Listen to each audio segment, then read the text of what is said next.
Welcome to the Happy Being Well podcast, where we talk about strategies and insights so you can live happy being well with your host, Rita Ferrugia. This podcast is presented by happybeingwell.com, your online store providing the best in all natural wellness products, such as natural essential oils, all natural bath products, all natural facial masks, all natural deodorants, irresistible leggings, crystals, including crystal home decor and kitchen items, herbal teas, natural sleep aids, and so much more natural wellness goodies at happybeingwell.com. Free shipping on any order within the USA at happybeingwell.com. Now enjoy the show.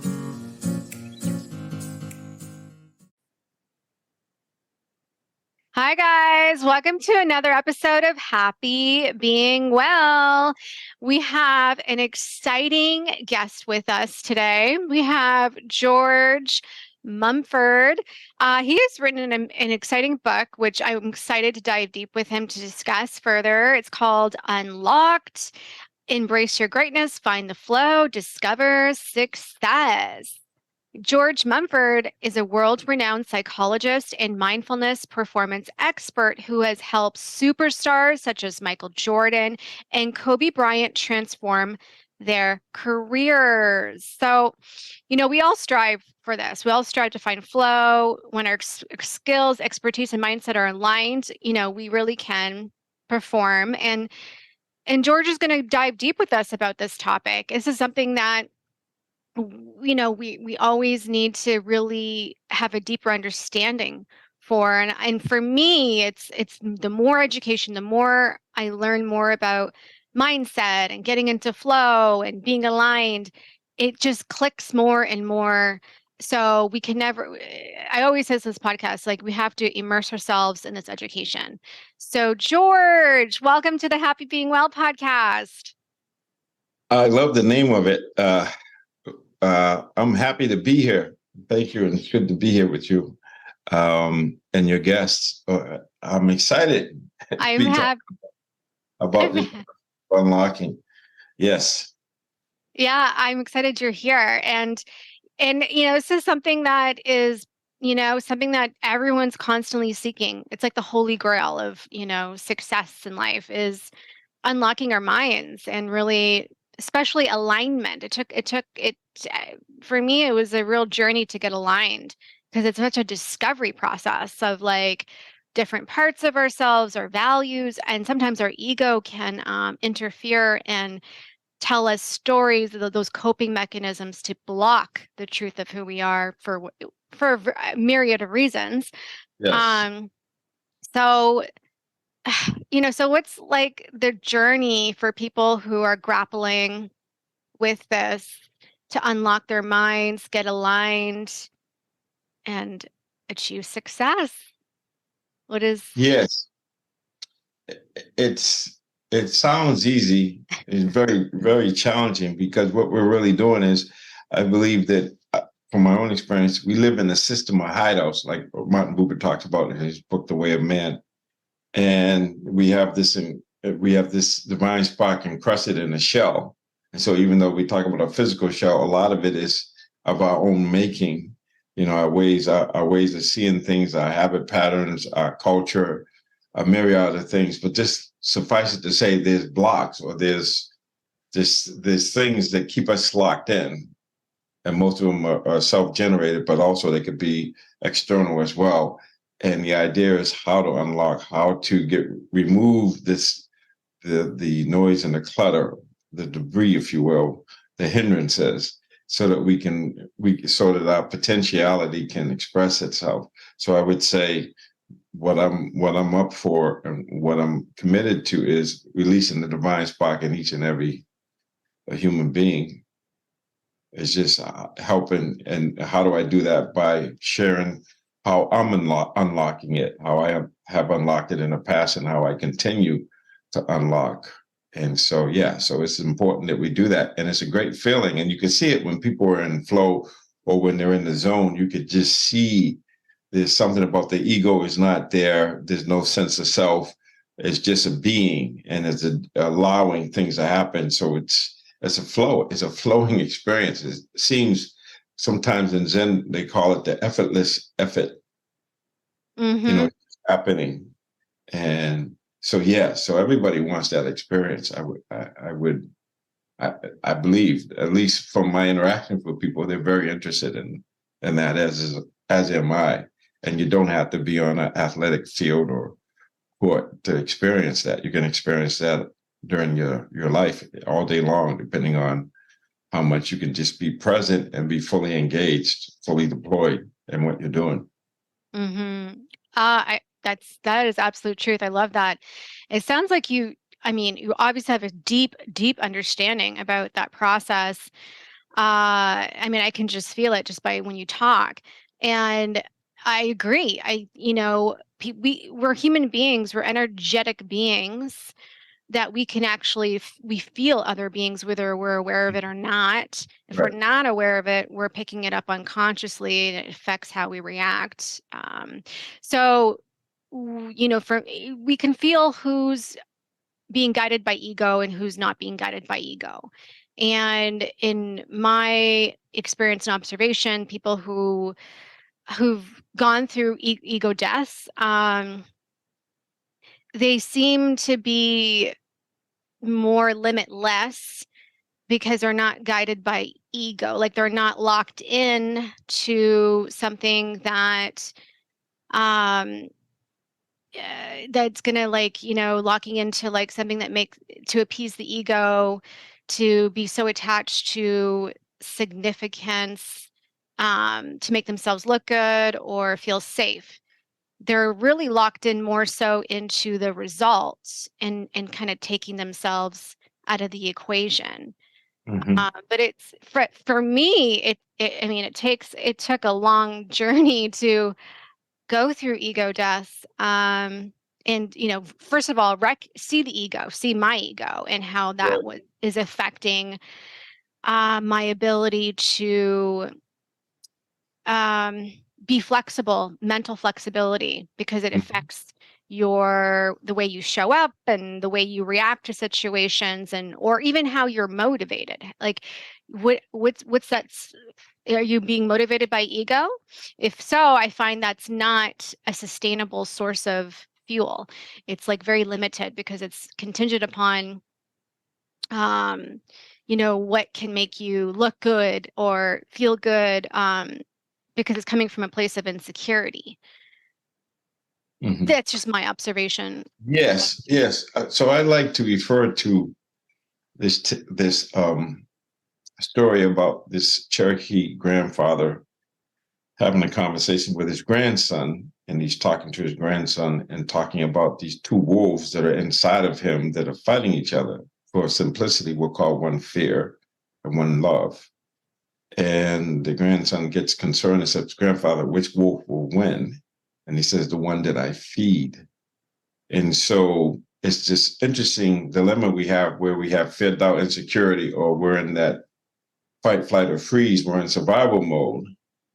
And that anything that comes out of survival mode, that's the ego, that's looking to be safe, looking to dominate, whatever, rather than being in the growth mode or the rest and digest or love mode, where there's an open-heartedness, there's an ability to see the big picture, to be inclusive.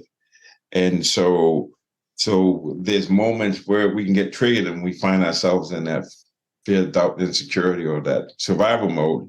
And I remember reading a book called The Biology of Belief by Bruce Lipton, I believe is his name. And he said on a cellular level, think about that, on a cellular level, we're either in growth mode or survival mode.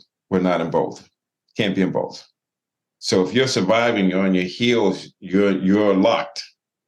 And if you're in the rest and digesting, you're flowing and you're learning, then you're to some degree, you're unlocked. And of course, that could be variations like the dimmer switch on a light.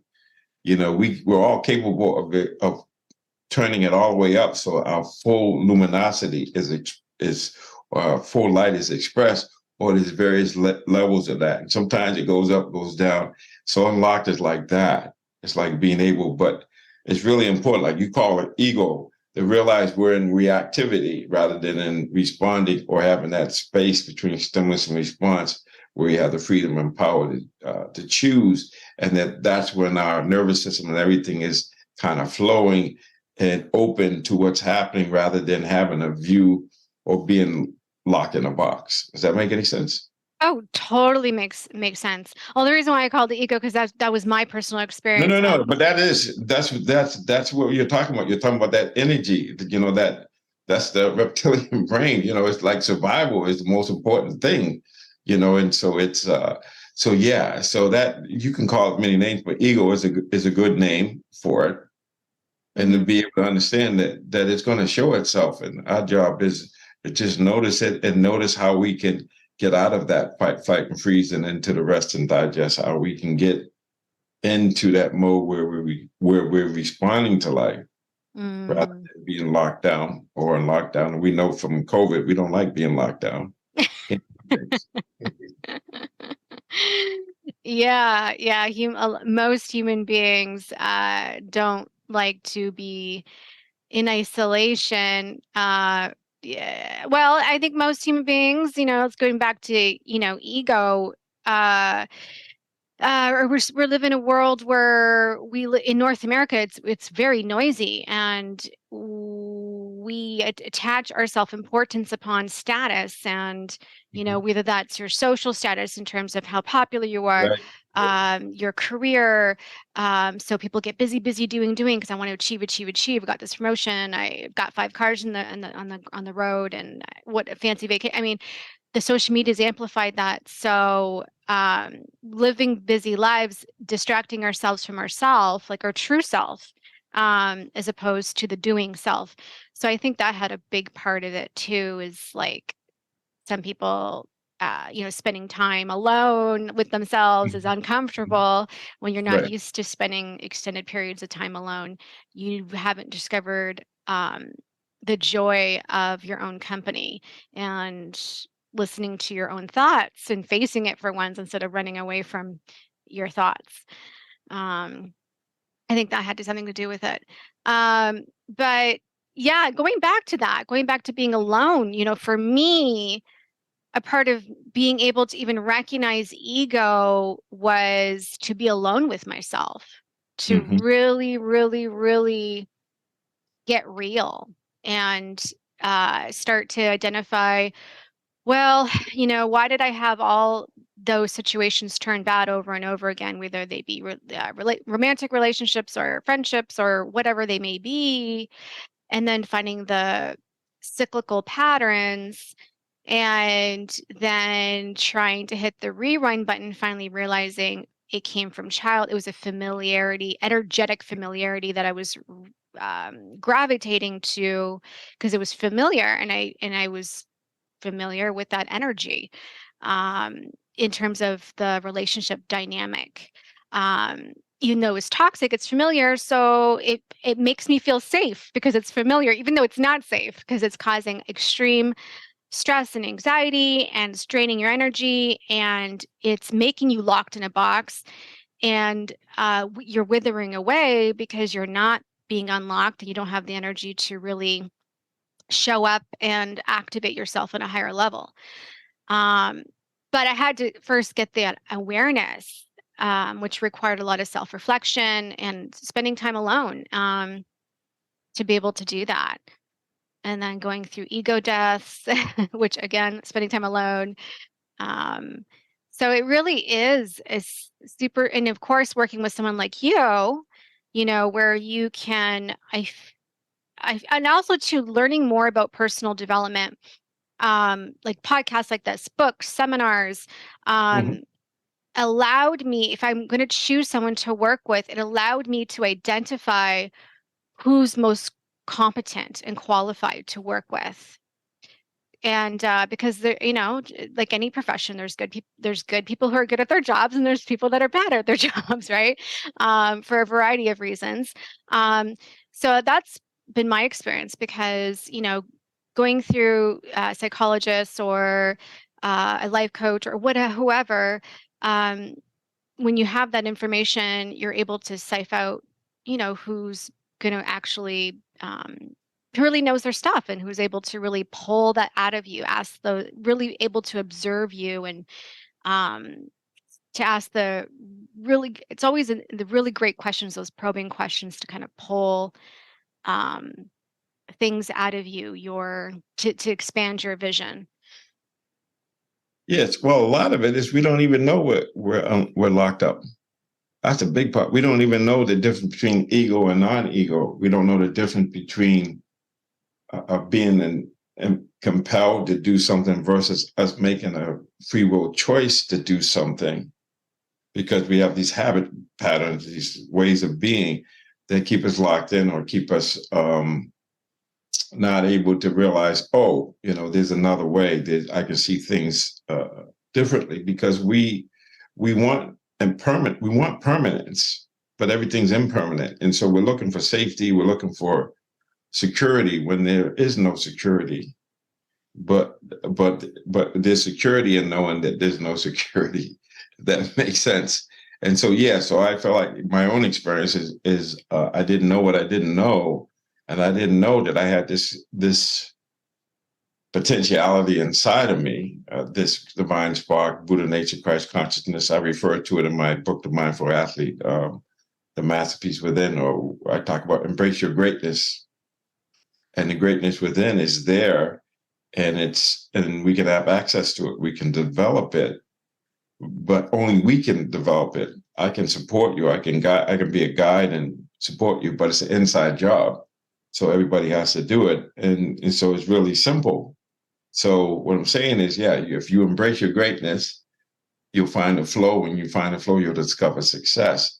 But that's being unlocked. But that means to be unlocked, I use the analysis of, okay, we're a caterpillar, but we metamorphosize into a butterfly. But what's that process? We're in the cocoon, and we have to chip away and break out of the cocoon, or set ourselves free, if you will. And the interesting thing about that process is that it's a struggle, but it's the struggle that allows us to develop the strength to fly. And so that's a kind of a metaphor for us, is that once we acknowledge that we have this potential or this ability to fly, and we can access it, or we can develop it, but only we can do it. There's nobody in there with us. We can have guides, we can have support, but then by being able to break out of that, then we can fly. So in my case, it's about expressing that potential, and to the degree that I can unlock, that's going to reflect in the quality of my life. I'm going to be able to live life more fully, more creatively. I'm going to be able to be in flow more. I'm going to be able to discover success, which is just a byproduct of me just being myself, just me allowing my potentiality, the greatness within me, to express itself. And so that metaphor being in the chrysalis, there's all kinds of blocks and all kinds of things that lock us up. And most of them are internally generated. And you talked about the ego. So let's just talk about that. So just knowing the difference between being in survival mode or growth mode, or noticing where we're reacting versus responding, just by knowing that, and it's a way of quality of observing our experience, because we have this potentiality that we can be self-aware. We can be aware of ourselves, and we can choose in that space between stimulus and response. We have this amazing capacity to actually unlock the failure mechanism. This is what Maxwell Maltz talks about, or the success mechanism. That there's a way that we can relate to experience that allows us to have access to that potential. And so obviously we have this ability to be aware. Then when we can see that, we can see the ego, we can choose to stay in survival mode, or we can choose to get out of it and to get into growth mode. And it's not like one's bad and the other one's good. It's more about what's helpful, what helps us unlock, what gives us the ability to have free will, to be spontaneous. Because the flow is really about being spontaneous of our own will. From moment to moment, we don't know what we're going to do, but when we can be still and know there's a wisdom inside, and the training we've done allows us to choose in ways where we're aligning ourselves, like you can use the word alignment, aligning ourselves with success, aligning ourselves with this ability for the greater good. So people have different definitions for success. I like to use the one that I borrowed from the book, The Strangest Secret. And by the way, do you know what The Strangest Secret is? No. It's by a girl. We become what we think about. Oh. So we have this potential as human beings, what we hold in mind manifests. Mm-hmm. And so we have the ability to manifest things, to create things just by how we direct our attention and what we focus on. And so once we know that we have this potential to be self-aware, to self-regulate, which means we can regulate our thoughts, feelings, behaviors. That's what you were talking about, to some degree. And if we know that, then why not choose who we want to be, choose where we want to go, and then commit to the process. Or like, I want to do something. Okay, I want to win a championship, or I want to be the best performer in my sales team, or as I want to be the best CEO I can be, or the best mom or dad. It doesn't matter. And then the question becomes, to do that, who do you need to be to do what you want to do? So if you want more love, you have to be love. If you want more peace, you have to be peace. So whatever you want, you have to be it. And so that means to be it, that means you got to regulate your thoughts, your feelings, and your behaviors that are more so that they're in alignment with being loving, alignment with being inclusive, alignment with being excellent, or being an elite performer, because you have to be it before you can do it.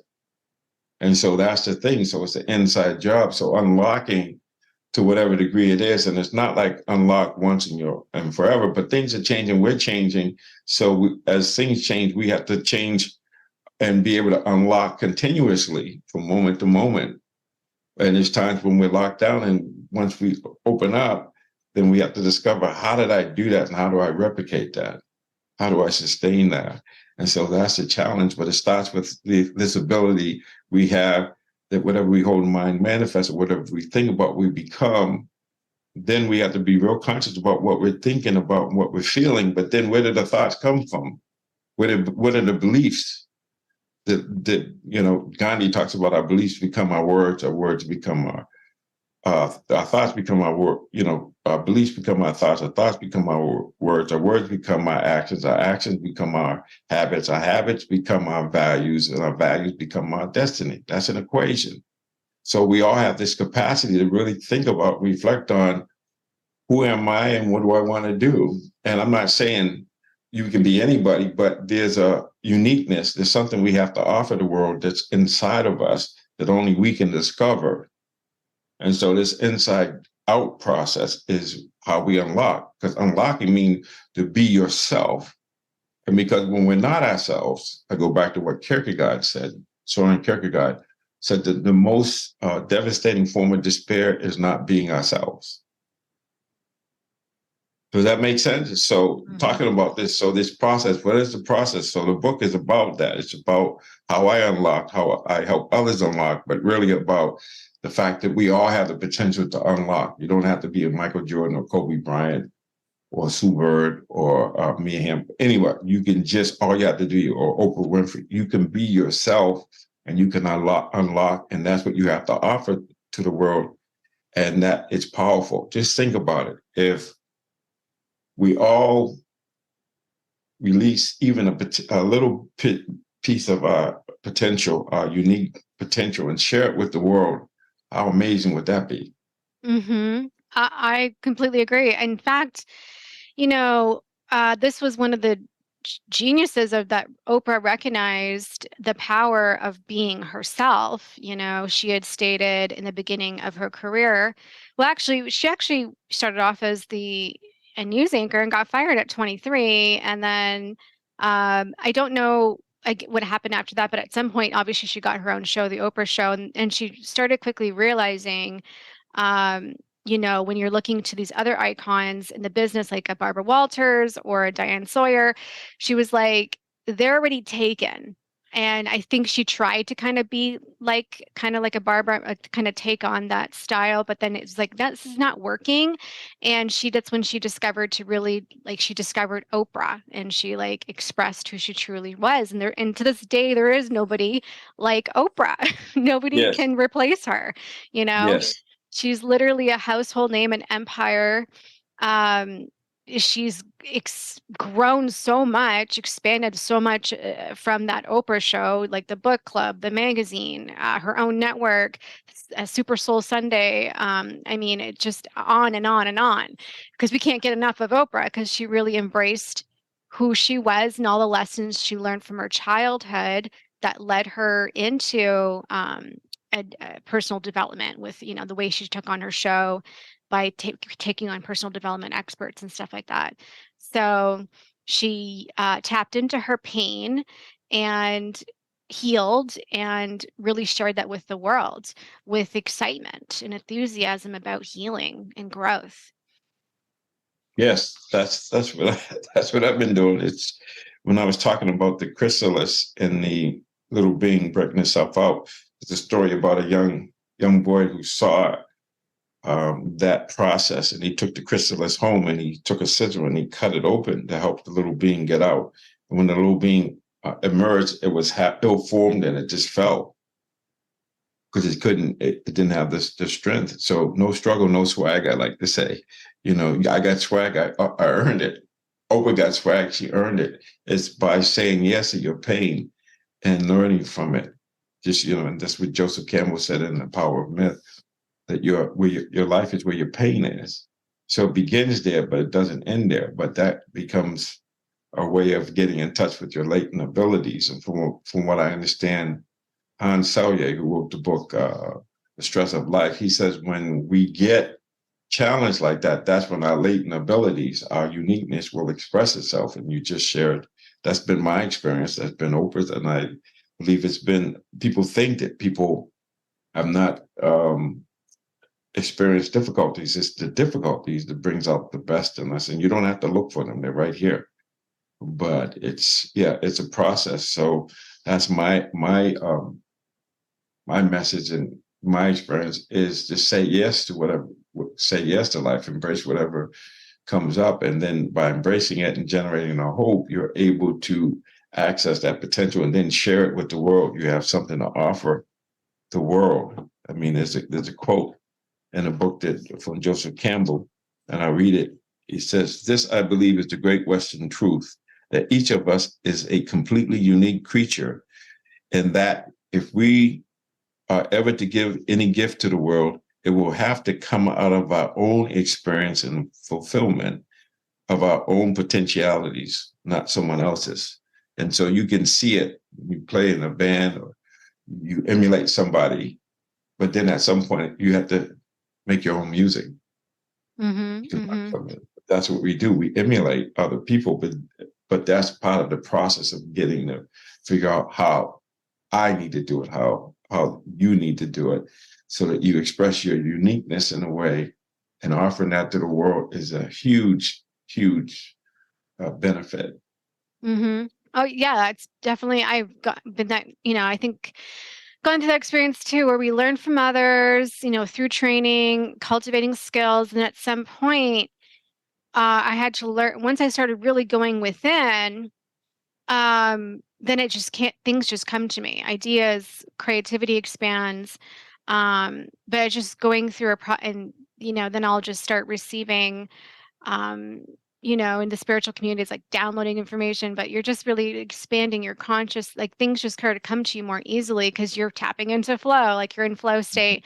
But for me to go into flow state, I just have to really just go within, which requires like kind of tapping into my own energy, harnessing my own energy, and not letting others not letting other energies distract my energy, right? So, and part of that is faith and trusting myself, trusting my own guidance.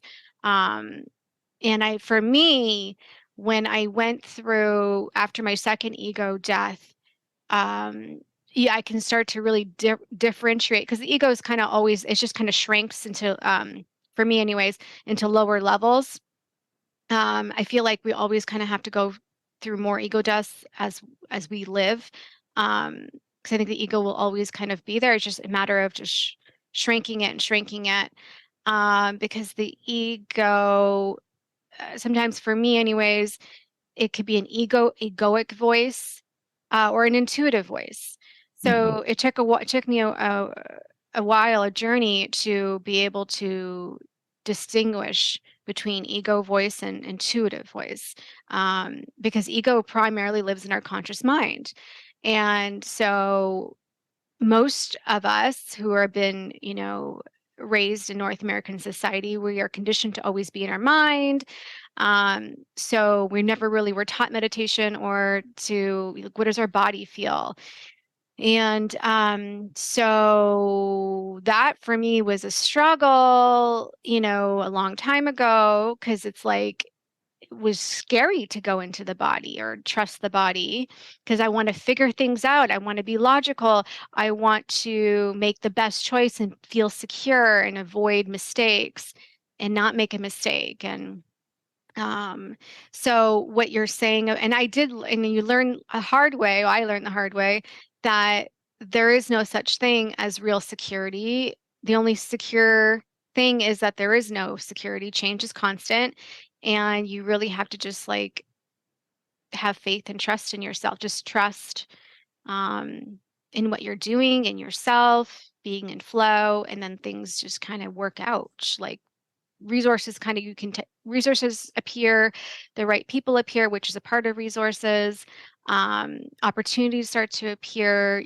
You just intuitively start knowing what to do, what decisions are right for you, because you're more tapped into that feels good, as opposed to that thinking egoic mind of, oh, logically I should do this, and that makes it.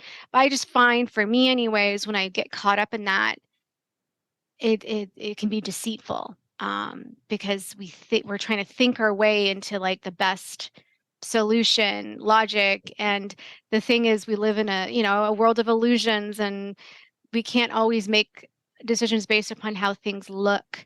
And so the real power really lies into like what you feel. Yes, you reminded me of what's helped me a lot, especially early on. Albert Einstein, significant problems we face cannot be resolved at the same level of thinking we were at when we first created them. So that's just what you just said. And that's the thing, we got to keep changing. But the interesting thing I'd like to share with you is the reptilian brain, or, that part of us that's into survival mode. We still need that. It's just that we don't need it as much as we used to, because we don't live in dangerous places where anytime we hear a sound or something happens, we have to prepare ourselves to fight or flee or to freeze. But we still need that. When I walk across the street and the car's coming or there's danger, that alarm system helps me to move my butt out of the way, instead of trying to reflect on, well, is this helpful or not? Should I move or not move? You can't do that.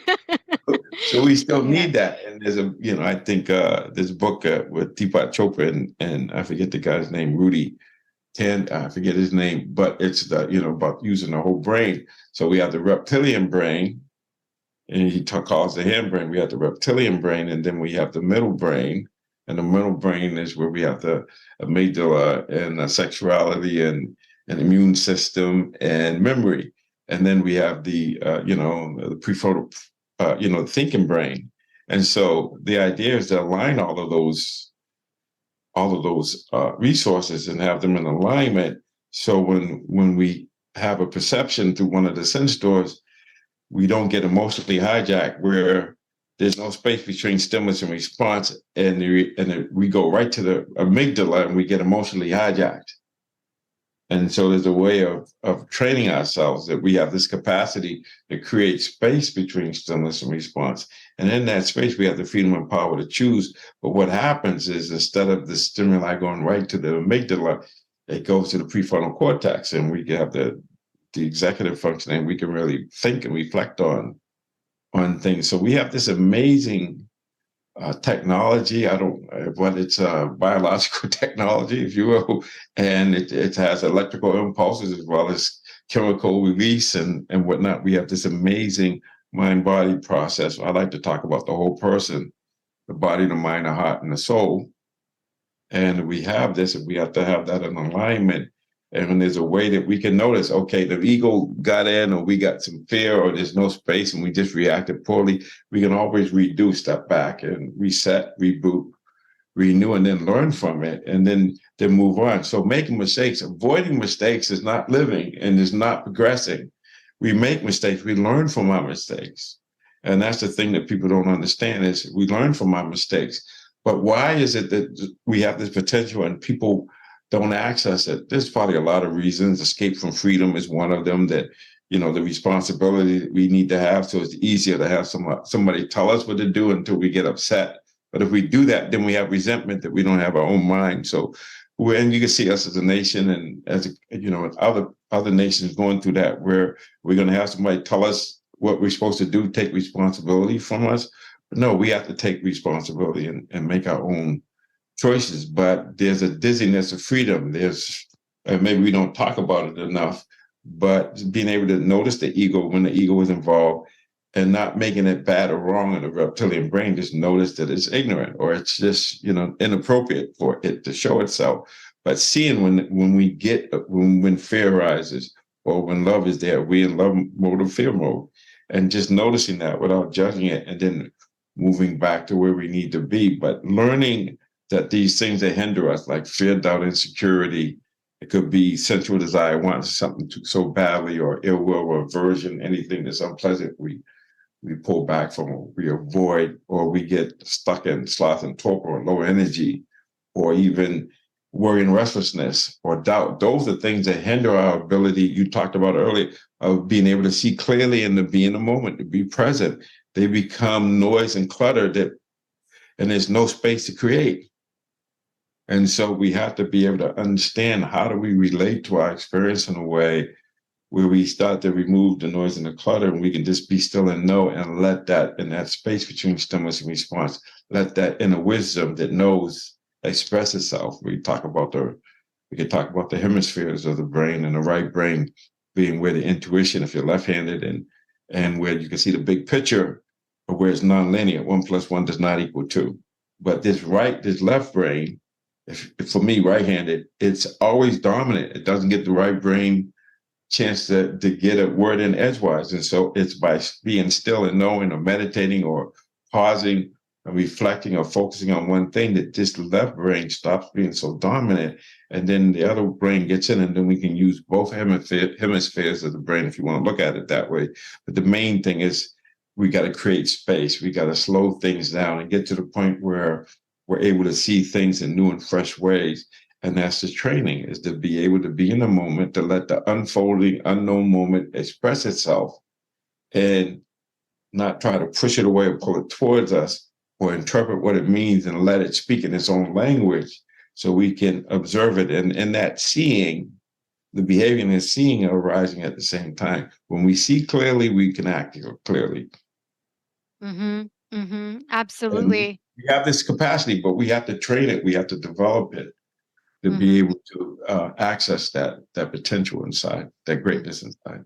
And how would you recommend, how to start off on that training process of, because human beings, we are like clay, but to kind of remold ourselves, it's kind of painful. Say that, people want to order my book, pre-order my book on Amazon, and I think there's a couple other outlets where they can order a book and get it at a discount.